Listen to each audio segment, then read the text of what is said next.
Hi, Sage here with Hippie from the 49th and our new Hippie Sunday Bible review. I've been fighting a bug, so I'm a little late getting this out. Last week we covered Genesis 1 through 5, humanity's awakening, and 10 generations of woke humans. Today we move into Genesis chapter 6 through 16, where the story takes a darker turn. Let's get started. Now the earth was corrupt in God's sight and full of violence. God saw how corrupt the earth had become, for all the people on earth had corrupted their ways. Genesis 6:11. This passage is often taught as God being angry at humanity for existing, for marrying, having children, and living their lives. But that's not what the text actually emphasizes. The key words here are corrupt and violent. This isn't about love, sex, or families. This is about power, domination, exploitation, and unchecked violence. In the ancient world, power meant survival. Strong men took what they wanted. The vulnerable were exploited. Violence became normal. Genesis is responding to that reality, not with history as we understand it today, but with story. We all know the story of Noah's Ark, the flood, the animals, the destruction. So today, I want to ask a deeper question. Why Noah? And was God mean or vengeful? Noah was a righteous man, blameless among the people of his time, and he walked faithfully with God. Genesis 6:9. Noah isn't chosen because he's perfect. The Bible never says that. He's chosen because he is consistent, obedient, and most importantly, he preserves life. While the world is described as violent and corrupt, Noah builds something that protects not just himself, but animals, families, and future generations. When read literally, the flood can make God seem cruel and impulsive. But ancient people don't write history the way we do. They use stories to explain collapse, trauma, and moral failure. Flood stories appear in cultures all over the world. This tells us the story is less about punishment and more about human memory of chaos and survival. If God were purely vengeful, the story would end with destruction. But it doesn't. It ends with a covenant. After the flood, God promises never again to destroy the world because of human wickedness. And the covenant isn't just with Noah, it's with every living creature. The rainbow becomes a sign of restraint, not rage, of commitment, not control. The flood story isn't asking us to fear God. It's asking us to look honestly at what violence does and what responsibility looks like after survival. Noah represents the human who chooses preservation over domination, and that choice still matters. After the flood, the Bible leads us to believe that Noah and his family were once again the only humans on earth. But let's pause here, because this is where literal reading starts to fall apart. If Noah's family were truly the only humans left, humanity would have to restart through incest, which creates serious genetic collapse. Population recovery would be nearly impossible, and the diversity we see today couldn't exist. It's far more likely that other humans survived by reaching higher ground, sheltering in mountain regions, or living in caves. We know Neanderthals and early Homo sapiens often lived in higher elevations and cave systems. Animals, too, instinctively moved toward higher ground during floods. The Bible, however, keeps us focused on one land, one lineage, one storage. The region we now call Iraq and surrounding Mesopotamia, that's not global history, that's regional storytelling. Now, the whole world have one language and a common speech. Genesis 11:1. This doesn't mean every human on earth suddenly spoke the same language.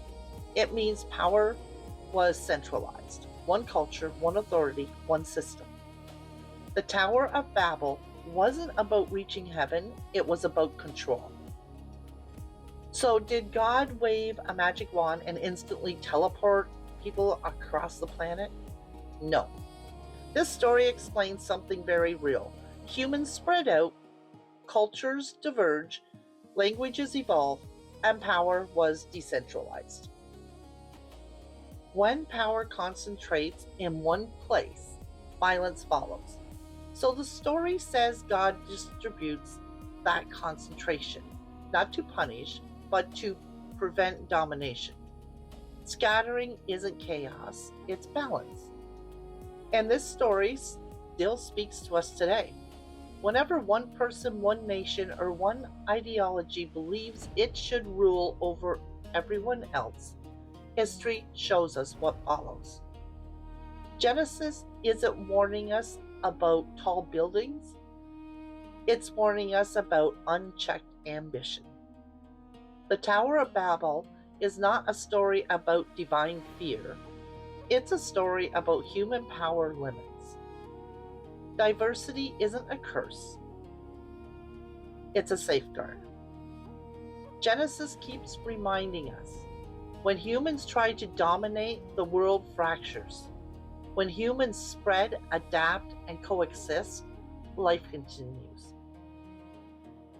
If you are still here listening to me babble on, see what I did? Please hit the like button and subscribe if you haven't already. It only takes a second and it helps our channel reach more viewers. Up until now, Genesis has spoken in myth, floods, towers, symbolic time, and universal humanity. But here, something changes. In Genesis chapters 12 and 13, the story narrows. We move from all people to one family. This is where the Bible shifts from mythical storytelling to tribal identity. The Lord said to Abram, "Go from your country, your people, and your father's household to the land I will show you." Genesis 12:1. Abram doesn't start as a king, a priest, or a prophet. He's a wanderer, a nomad, a man with a family, livestock, and uncertainty. God doesn't give Abram a map, only a direction. Abram travels to Ishmael to the site of the great tree of Morah, an ancient sacred place, long before Abram arrived. This matters. Abram isn't creating holiness from nothing. He's stepping into existing sacred space and claiming it for his God. When Abram and his nephew Lot can no longer live together, they part ways. Lot looks toward the Jordan Valley, fertile, prosperous, and full of promise. Abram stays in Canaan, rougher land, fewer guarantees. This is a value story, prosperity versus promise. When famine strikes, Abram doesn't stay put. He goes down to Egypt, the ancient superpower of the world. Egypt already has wealth, structure, and gods. This reminds us, Abram's God exists among other gods, not above them yet. Faith here is relational, not absolute. Now we arrived in Egypt, and this matters. Egypt at this time is not a backwater. It is one of the most advanced civilizations on earth. Egypt is rich. It has fertile land fed by the Nile. It has gold, grain, cities, and structure. And it has pharaohs, rulers with centralized power. This is also where we clearly see organized religion developing. Egypt worships many gods, each representing forces of nature and life itself. Shu for air, Tefnut for water, Geb for earth, Ra for sun, and many more. These beliefs are not strange or isolated. They closely resemble the spiritual systems of the indigenous people of the era, later pagan traditions, and even echoes ideas found in Hinduism, which emerges further east a bit later. In other words, Abram is walking into a world where many gods already exist, and where the divine is woven into everyday life. Say you are my sister, so that I will be treated well for your sake, and my life will be spared because of you. Genesis 12:11. This is where the story turns uncomfortable. Abram tells Pharaoh that Sarai is his sister, not his wife. Why? Because in a land ruled by power, wealth, and kings, Abram fears he can be killed and replaced. This is not a love story. This is not a moral victory. This is a story about survival and hierarchy. Women are treated as property. Foreigners are vulnerable. Power decides truth. Pharaoh takes Sarai and not knowing the truth. And when he learns what has happened, Pharaoh doesn't punish Abram. He sends them away. This is important. The Bible does not portray Pharaoh as evil, but as a ruler enforcing order. This moment shows us something critical. Abram is not yet a hero. His God does not yet dominate the world. Faith here exists inside fear, politics, and compromise. This is the first time we see the Bible place its chosen family inside a fully formed civilization with its own gods, laws, and power structures. And instead of triumph, we see fear. Genesis is not pretending otherwise. After Egypt, the story shifts. We move from famine and fear to conflict, war, and legacy. Abram returns from Egypt wealthy with livestock, servants, and possessions. Then suddenly, war. Kings fight kings. Cities, states clash.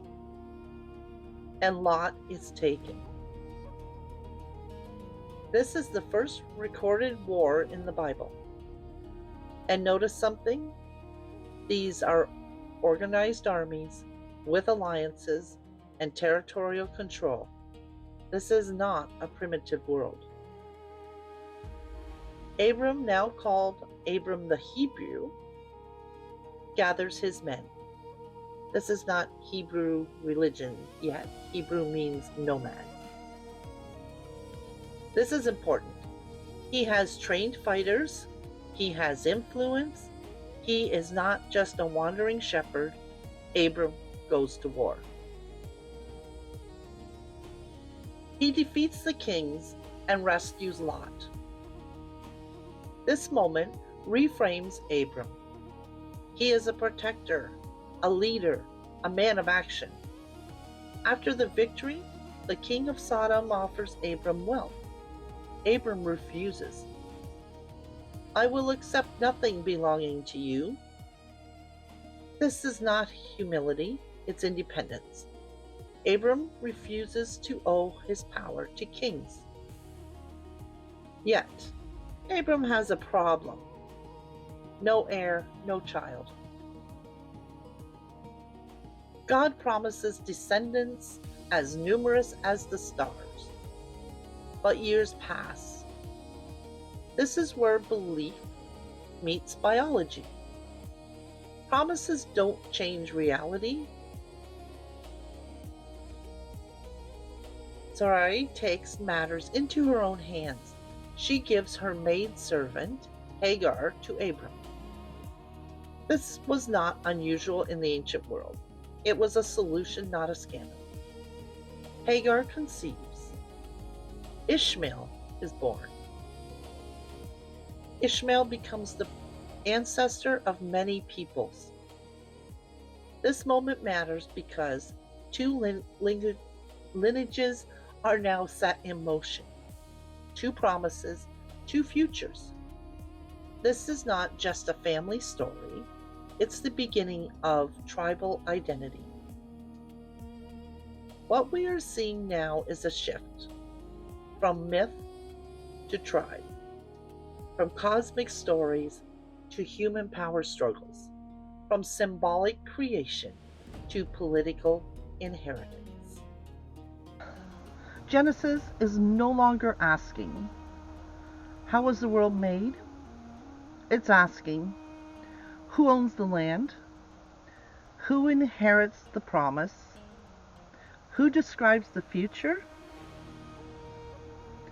And those questions still shape the world today.